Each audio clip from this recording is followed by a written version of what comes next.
Time for a big roundup of Warhammer 40k news, teasers and releases. Let's take a closer look at some knightly weapons, some Space Wolf range removals, 3 Emperor's Children models and Death Guard rules in White Dwarf, a trio of 40k books and a fair few more small interesting teasers.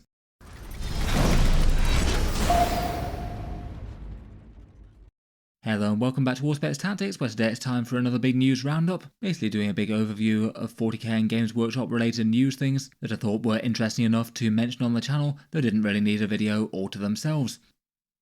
First up, let's start with those Knights once more, and yesterday we had the reveal for the Knights miniature for 10th edition in the Knight Defender, the new Questoris sprue for a Void Shield generator on top, a big plasma cannon and a conversion beamer. I wanted to mention just a couple more features about those guns that I didn't mention in the video on it at the time. Firstly, that the conversion beamer also seems to have a double heavy flamer attached, not exactly the main focus of the gun, but looks like it has one underslung in the same sort of style as the Avenger Gatling cannon does. I'd guess it'd probably be a twin heavy flamer, though I guess it could be some other sort of Imperial flame weapon. The barrel's a bit longer, maybe a little reminiscent of the Primaris Pyre Blasters, but I guess that means that the Knight will just have a little bit more threat up close against lighter infantry, and have at least one more gun that it can fire effectively while still within melee. Just on the kit construction as well, it looks like maybe the upgrade sprue is just going to use these sort of gun shield parts that we already have from the Gallant and Warden style kits. I did notice that at the time, but I was interested to take a second look and work out exactly which gun shields it is. Looks like the conversion beamer has the same gun shield as the Avenger Gatling cannon, but replaces the underslung heavy flamer. And then it seems that the big plasma cannon uses the parts for the thermal cannon, but with a different gun insert in that one. It's maybe not the biggest deal in the world if you're trying to assemble one variant, but I guess could be relevant enough for those wanting to magnetize. My guess would be that unless they go duplicating parts, you wouldn't both be able to assemble the bits for an Avenger Gatling cannon and this conversion beam cannon, at least not as they look in the box due to them sharing the same gun shield.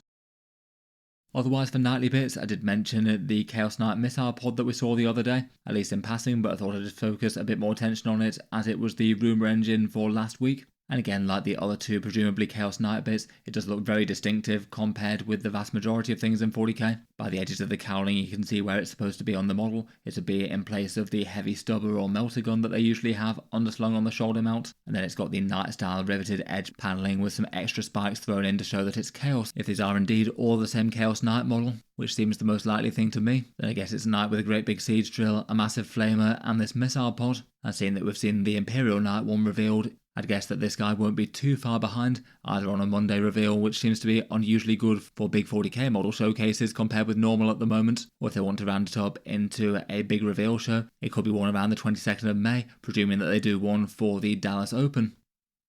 Next up, every so often I've been keeping an eye on the Space Wolf miniatures, given that they're going to have a pretty major range refresh, as we've seen all sorts of things previewed for them at the moment. It seems that with the last preview that's probably all the new miniatures that they're getting, maybe aside an upgrade sprue for this Codex release. They'll also have a new Combat Patrol box set, though I guess we don't 100% know there's no new model reveals coming, but it seems less likely to me, as usually they tend to build the hype for the next lot when they reveal some. As a result, it's now more of a question as to what things stay in the Space Wolf range. Obviously, all the things that have been directly replaced by Primaris will go away. The Dark Angels and Blood Angels have slightly different treatments for that. The Blood Angels only kept their Baal Predator out of their firstborn range. The Dark Angels kept a bit more, with their Ravenwing units and Ezekiel, and I think an Interrogator Chaplain as well. Seems there hasn't been any sort of mass removal of Space Wolf kits yet. Though potentially one who's looking like he could be gone might be Crom Dragongaze. There's a bunch of Space Wolf stuff that's marked temporarily out of stock, but that doesn't usually tend to be particularly reliable as to say whether or not they're going away or not. Lots of things go out of stock from GW.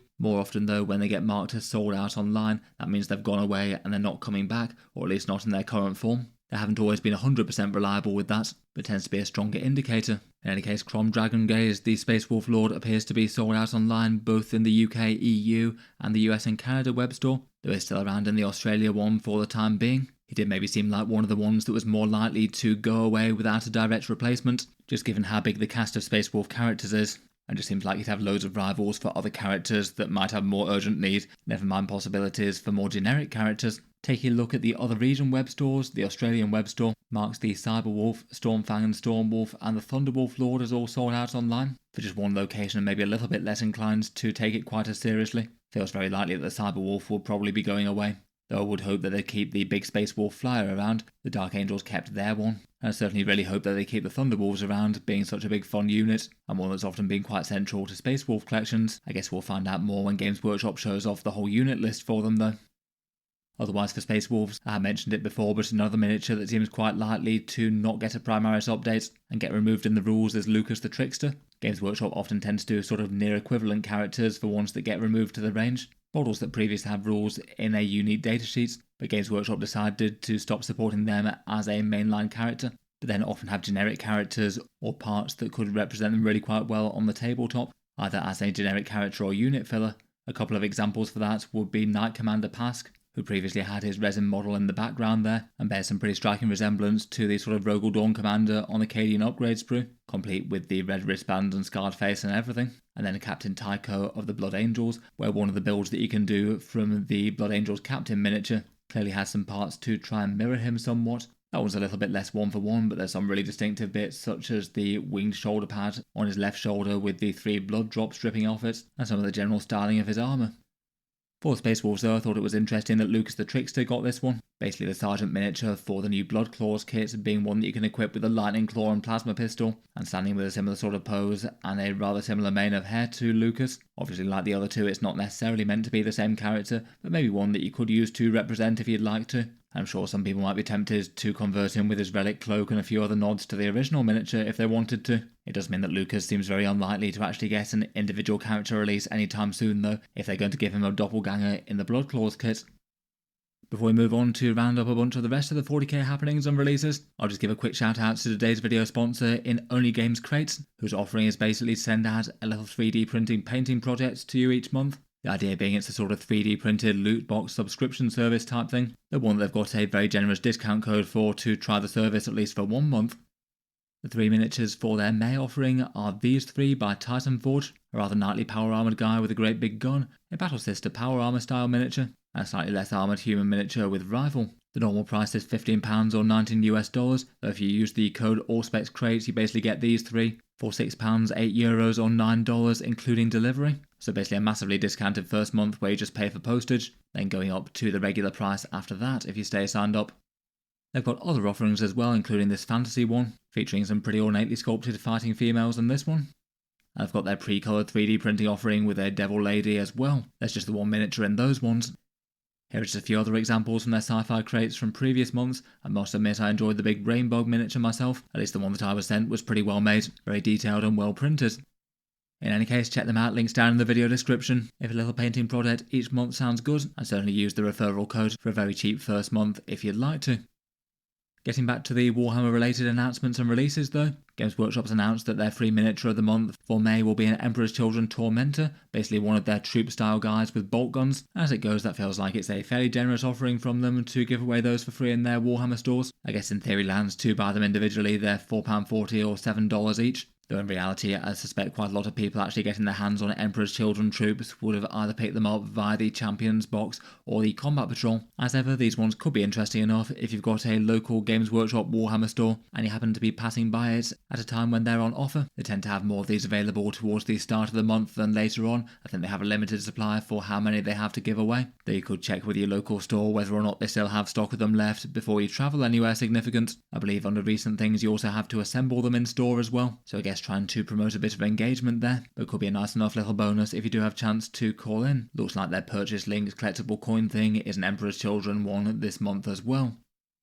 On their Sunday preview, Games Workshop announced the content of their next White Dwarf magazine. Looks like this one's broadly a Nurgle themed one, focusing around in particular Mortarion and the new Death Guard Codex. Quite a lot of content for that apparently, between a bunch of lore miniature galleries and some other Nurgle themed things, also focusing on AOS. For 40k rules things, there are a couple of little interesting things that I might talk about on the channel. It sounds like there'll be another Death Guard Combat Patrol rule set in it. I guess that's another option to field alongside the old one that they had with the Poxwalkers, and now the new one that they've got with the Rhino, Death Shroud and Lord of Virulence. I don't think they said anywhere exactly what the contents would be unless I missed it in one of their preview articles. The Emperor's Children one was a bit of a Demonkin flavoured one, having a few Emperor's Children Marines and then a bunch of Chaos Demons, so maybe the Nurgle one might be similar. Otherwise there's also going to be one of those Aspects of War expansion packs, a mini expansion for casual games of 40k. This one apparently making a plague-contaminated battlefield, which seems well in keeping with the theme of the issue. This one's not necessarily aimed to be hyper-competitive or anything like that, but a few twists on more casual games of match play 40k perhaps, if you want to shake up the formula, or if you think that this one in particular might be useful for narrative games.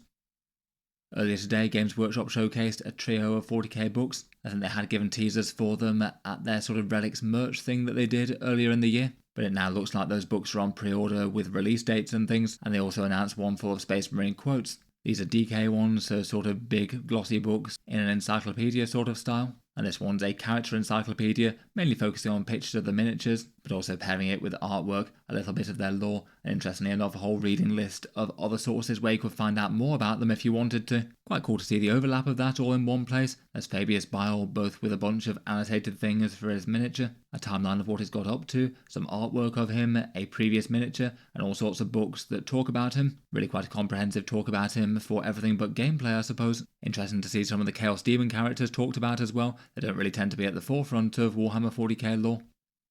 Otherwise, they also seem to have one for video game art. Looks like it has features for all sorts of Warhammer 40k games across the spectrum. They focus some of their showcase pages on the original Space Marine game. There's a whole load of other titles represented. As you can see here, there's Dawn of War, that Shooter's Blood and Teeth one, and the Mechanicus game. Looks like that one's a bit more expensive. It seems they're both available to pre-order now, and they go on sale, I think, November for this one and October for the previous.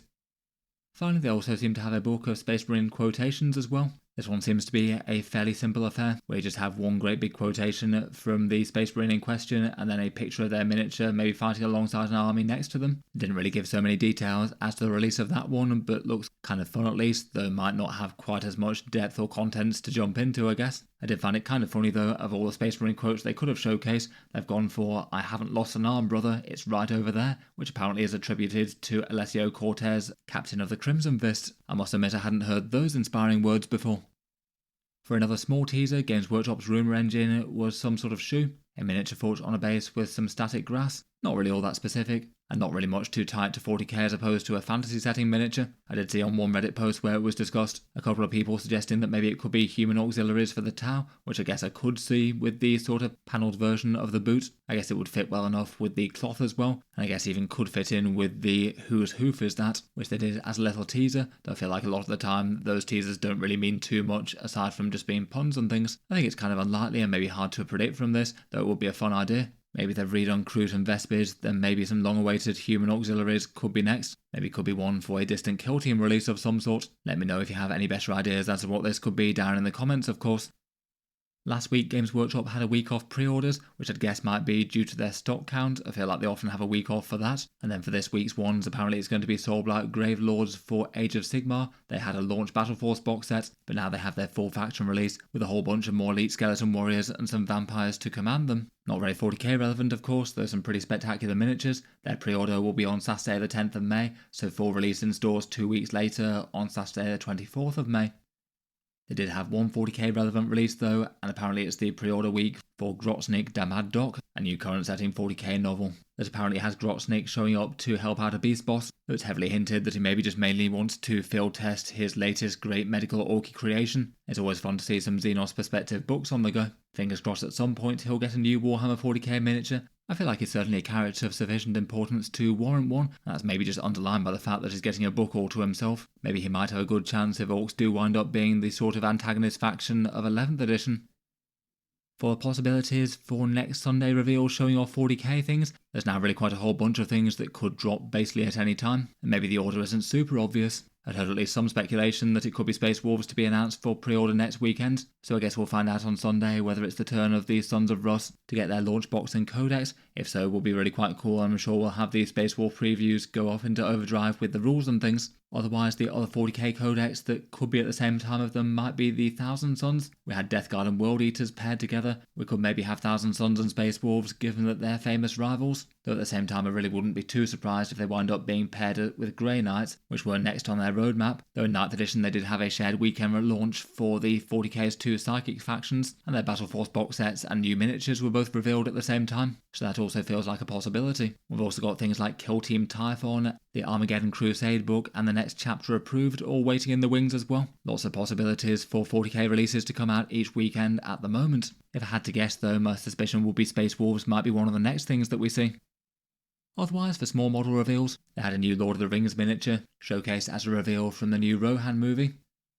And finally, I thought I'd just give a quick share to a 40k charity raffle that was shown to me, that might be of interest to some of you, Basically, this one's organised by a group called IGH, the International Guild of Hobbyists, I think. And their plan is to give away 10,000 points worth of Space Marines via a charity raffle. Tickets look like they cost £4 via the raffle site. It says they ship worldwide. As best I can tell, it looks like the army is Alternative Scheme Ultramarines, and if I'm understanding it right, then it looks like a whole bunch of hobbyists across the world have painted up individual units to group them together in one force. Looks like it's Alternative Scheme Ultramarines. You can see Marnius Calgar here in some striking grey and gold. Apparently the main prize is a 4,000 point force, and then there's 3 secondary prizes, each worth 2,000 points worth of Space Marines. The army is currently in display on Warhammer World. Here's a few pictures of the miniatures. Most of them look like they're painted to a very good standard indeed, looking really quite cool on the tabletop there. Looks like there's some centerpieces painted up to a fairly spectacular level, maybe a few of the rest are more standard tabletop quality. It does sound like it's all for a good cause as well. The proceeds made seem to be split between a trio of charities: Mind and Mental Health Charity, Endometriosis UK, and a German charity against the exploitation of young people, so I guess it's potentially a chance to win a big army plus support some good causes along the way. Sounds like good work from the hobbyist there. Feel free to check them out, links down in the video description if you'd like to. In any case, I'll leave that there for this one. Let me know your thoughts down in the comments below. Look forward to hearing your takes on Nightly Guns, Space Wolf releases, and All Games Workshop's minor news and reveals.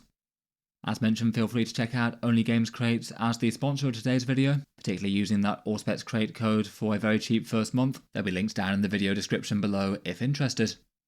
Otherwise, I'll leave that there for now though. If you'd like to see more like this, then subscribe to Auspex Tactics. I'll certainly keep the regular 40k videos coming out with new ones just about every day. I do aim to cover Games Workshop's news releases and rules changes. If you'd like to support the channel, the Patreon page is linked down in the video description. Channel patrons do get a few advantages, seeing certain videos early, regular votes to see what sort of things happen next on the channel, and automatic entry into the regular prize giveaways. A big thank you to anyone helping out for that. In any case though, an enormous thank you for listening, and I'll hope to see you guys next time.